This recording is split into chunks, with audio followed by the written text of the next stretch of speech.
धन्यवाद, बहुत बहुत आभार आपका। शिक्षा, उच्च शिक्षा, जिस तरह से नींव का पत्थर प्रारंभिक शिक्षा होती है, उसी प्रकार घर की इमारत हमारी उच्च शिक्षा होती है। और जब स्थिति उस घर की बहुत बुरी हो जाती है, जब मकान तैयार है, बिल्डिंग तैयार है, लेकिन उसमें रहने वाला कोई नहीं है। आप समझ रहे होंगे कि रहने वाले से मतलब ये है कि पढ़ने वाले तो हैं पर पढ़ाने वाले कोई नहीं है। तो हम देख रहे हैं कि मेरे पूरे विधानसभा क्षेत्र में 4 कॉलेजेस हैं, 2 कन्या महाविद्यालय हैं और 2 राजकीय महाविद्यालय हैं। और दोनों की स्थिति में जब देखती हूँ तो जो देवनारायण कन्या महाविद्यालय है उसमें 1 प्राध्यापक है। रूपबास में भी जो कॉलेज खुला है पिछले सत्र में, पिछले सरकार में, वहाँ पर भी शिक्षकों की 1 शिक्षक है, प्राध्यापक है। तो स्थिति सोचने वाली बनती है कि कॉलेज खुलते हैं, स्टाफ होता नहीं है। हमारा राजकीय महाविद्यालय बयाना को क्रमोन्नत कर दिया गया, साइंस विषय खोल दिया गया, न वहाँ पर लैब है, न लैब टेक्नीशियन है, न पढ़ाने वाला। तीनों सब्जेक्ट में से एक भी सब्जेक्ट का प्राध्यापक, फिजिक्स, केमिस्ट्री, बायो, तीनों का कोई भी प्राध्यापक वहाँ पर नहीं है। तो ये बहुत गंभीर विषय है, क्योंकि उच्च शिक्षा जो है वो नौजवान को एक दिशा देती है आगे बढ़ने के लिए।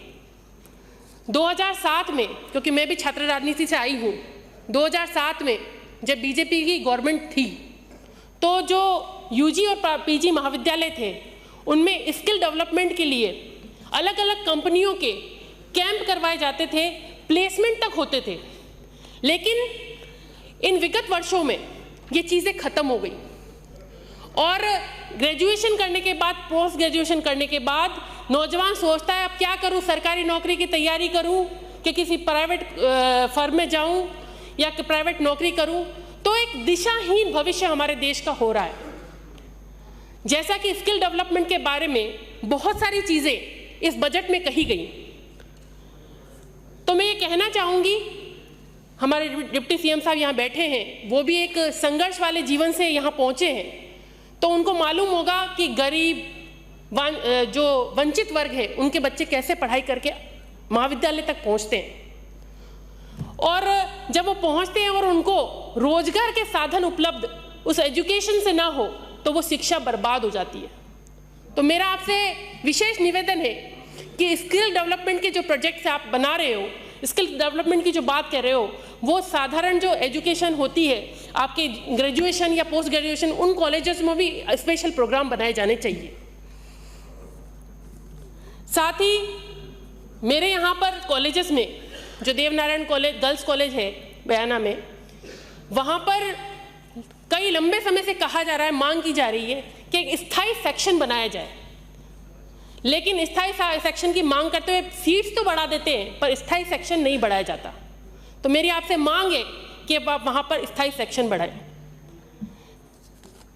किसी भी 4 जो महाविद्यालय हैं उनमें किसी में भी छात्र संघ कार्यालय नहीं है, कैंटीन नहीं है, और कहीं भी हम खेलो इंडिया फिट, खेलेगा इंडिया तभी तो बढ़ेगा इंडिया, फिट इंडिया की बात करते हैं, कहीं पर भी एक भी खेल मैदान नहीं है। ज़मीन है लेकिन खेल मैदान कहीं पर भी नहीं है।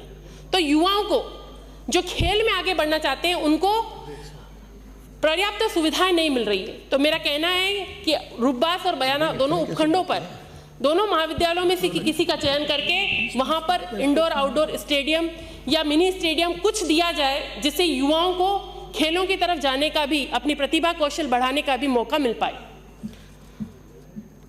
राज्य सरकार ने तकनीकी शिक्षा में भी हर ब्लॉक पर 20-20 महाविद्यालय ITI खोलने की बात कही थी। उसमें रूपबास उपखंड का भी नाम है।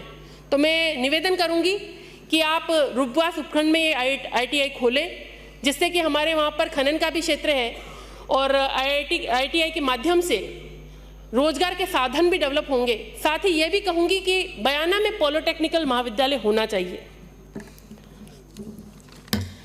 भरतपुर जिले में पशुओं की संख्या भी अच्छी खासी है, और भरतपुर जिले की बात करूं तो मेरी विधानसभा क्षेत्र बयाना में 3.5 लाख के आसपास पशुधन है, लेकिन वहां पर वेटरनरी विश्वविद्यालय स्थापित करने की सरकार सोचे, ये मेरी सरकार से डिमांड है। अगर ऐसा होता है तो पशु पालकों को भी सुविधा मिलेगी और लोगों का ध्यान भी जाएगा। उस क्षेत्र में संभावनाएं हैं, उन संभावनाओं से हम रोजगार भी सृजित कर सकते हैं। साथ ही मैं कहूंगी कि भरतपुर में कोई औद्योगिक विकास की संभावनाएं हमें दिख नहीं रही है, तो मैं यही कहूंगी कि वहां पर कृषि विश्वविद्यालय की तरफ भी हम ध्यान दें। अभी कई सदस्यों ने, मैं जब से सदन चला है तब से कई सदस्यों ने कहा है कि महाराजा सूरजमल विश्वविद्यालय में कुलपति द्वारा बहुत सी वित्तीय अनियमितताएं हो रही हैं, तो उनका भी ध्यान दिया जाए। मुकेश भाकर, एक सेकंड, अभी परिवहन की बात एक कंप्लीट कर दो बात जो कहना चाह रहे, टेबल कर दो। एनसीआर में 10 वर्ष पुरानी बसें नहीं चलती, तो मैं ये कहना चाहती हूँ कि हमारे यहाँ पर 10 वर्ष पुरानी जो बसें हैं उनको कहीं और शिफ्ट 10 वर्ष से ज़्यादा पुरानी जो बसें हैं उनको अलग जगह शिफ्ट करके नई बसें वहाँ दी जाए, ताकि वहाँ रूट प्रॉपर हो सके। और साथ में यही कहूँगी कि आपका बहुत बहुत धन्यवाद कि आपने रूपबास में मुझे बस स्टैंड दिया, और बयाना में अभी किराए के भवन में चल रहा है, तो मैं ये नेक्स्ट मांग यही रखूंगी कि मेरे यहाँ पर बस स्टैंड दिया जाए और साथ ही स्टाफ भी दिया जाए, ताकि सब चीज़ें प्रॉपर हो सके। माननीय